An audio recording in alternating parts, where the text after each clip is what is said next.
At about 100 Common Era, the Han Dynasty entered into a weak time.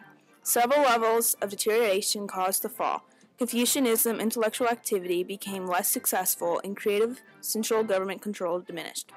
Assassinations for power grew between bureaucrats and landlords. Landlords took over neighboring land, peasants were bombarded with taxes, social unrest increased, and Taoism became more prominent. The population decline was a result of political ineffectiveness and devastating new epidemics that killed up to one-half of the population. As a result, the Han faced 3 centuries of chaos. 2 dynasties, Sui and Tang, helped restore China. Listen, people of Han, we the Yellow Turbans promise a golden age brought on by divine magic. No, they're attacking me, the Emperor. Don't trust the Yellow Turbans. Near the end of the 6th century, the Sui dynasty will provide the people of China with strong rulers and unity and conquer northern and southern China. We, the Tang dynasty, promise a stable dynasty. Confucianism and the bureaucratic system will be revived. The tradition shall be more elaborate.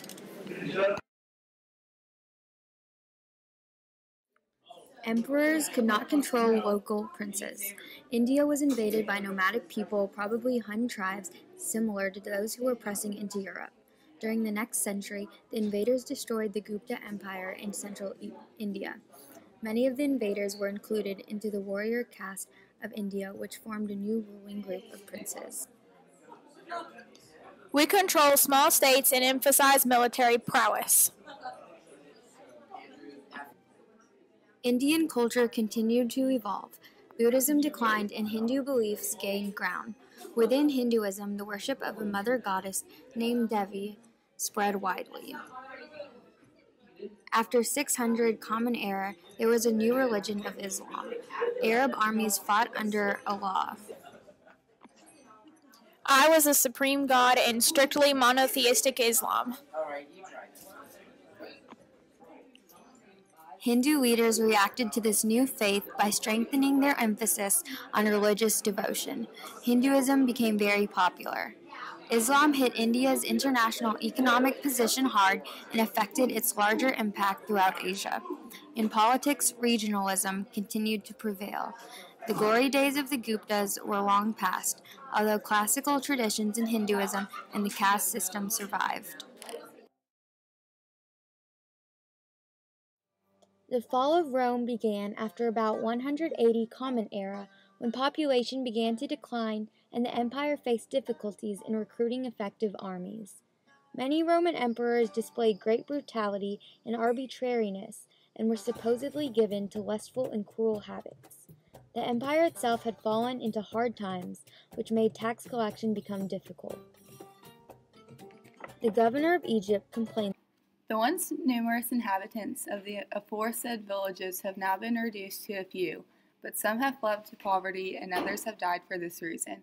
We are in great danger of, owing to impoverishment, of having to abandon the tax collectorship. Above all, there were human symptoms. Roman tombstones began to read, "I was no. I was. I am not. I have no more desires," which suggested a pervasive despondency over the futility of this life and despair at the absence of an afterlife.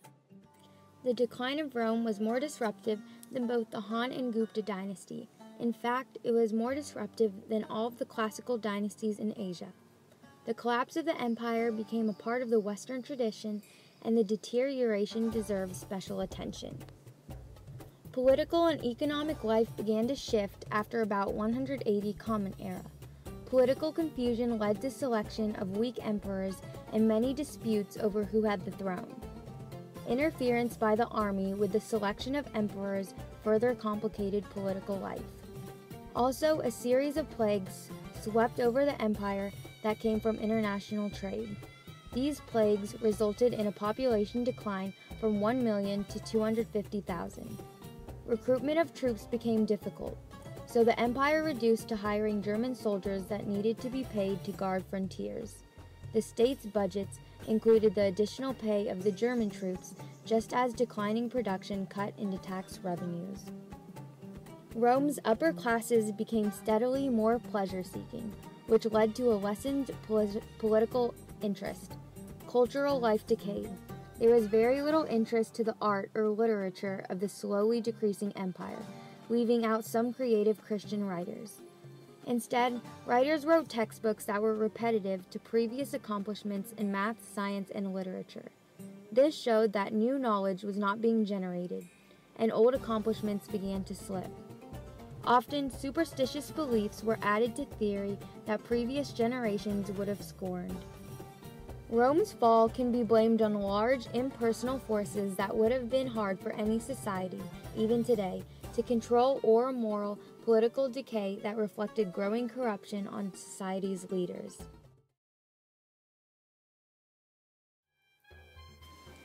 There were four main outside civilizations. The Kush were people that conquered Egypt but were then overthrown by the Axums. In northern Europe, there were the Celtics and Teutonics, who were based into small kingdoms. The Olmecs were a civilization that was located in Central America. They made many advances in calendars and writing. Lastly, in Polynesia, the people were nomadic and moved between the different islands of the area.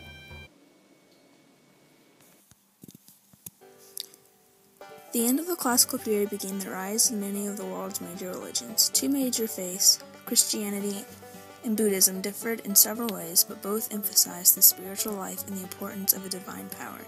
The spread of major religions meant that thousands of people underwent a conversion process. At the same time, many people blended new and old beliefs together.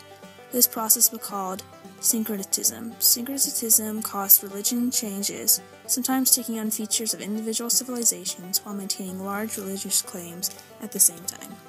Many major beliefs, like reincarnation, combination of spiritual interest in union with divine essences, extensive ritual and ceremonies, associated with expanded use of popular languages.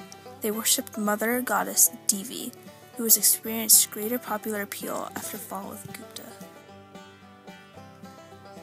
Buddhism tended to divide the faithful among a minority who abandoned earthly life in favor of spiritual dedication and the larger number who continued to work in the world while doing the best they could do to meet their spiritual obligations. Buddhism evolved even further after the fall of the Han Dynasty, when the idea of celestial afterlife proved almost irresistible.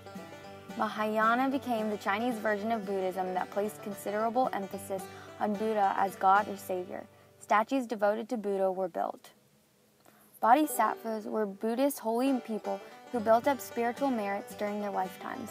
Bodhisattvas' souls after death resided in a kind of super heaven, where they could receive prayers and aid people. Prayers could now help ordinary people to become holy. Buddhism had a fascinating impact on the women of China, largely among families who converted. Buddhism believed that women, like men, had souls, but Chinese culture generated changes in Buddhism within the empire. Buddhist phrases that showed equality between men and women were changed to show that men were better than women. This was a case of syncretism. Buddhism was not favored by all Chinese. Confucian leaders disliked the notion of such intense spirituality and also found ideas of the holy life incompatible with proper family obligations. More importantly, Buddhism was seen as a threat that ordinary people might be distracted from loyalty to the emperor. Taoism reacted to Buddhism as well by improving its organization and emphasizing practical benefits obtainable through magic. It was at this point that Taoism had a clear hold on peasants, incorporating many of their beliefs in the process. Today, around 500 million people count themselves as Buddhist, most living in the areas of the East and Southeast Asia.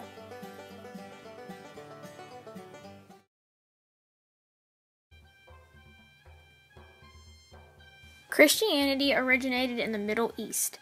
It had emphasis on church organization and structure, salvation, and the guidance of saints. Jesus of Nazareth was a prophet and teacher among the Jews, who was believed by the Christians to be the Messiah. He was executed around 30 CE. The message of Jesus was clear. There was one supreme being, God, who loved all of humankind despite their sins. God sent Jesus to preach his holy word and prepare his followers for an afterlife in heaven. The Christian emphasis was on the beauty of a simple life and spiritual equality. Christianity had many appeals, such as the deep devotion to the all-powerful God. It developed its own intellectual system. When the Roman Empire fell, Christian history was still in its early stages. The Western Church would spread its missionary zeal to Northern Europe and on. Christianity was thus established as a significant world religion. Islam initially surpassed Christianity as a world faith and has remained its most tenacious rival.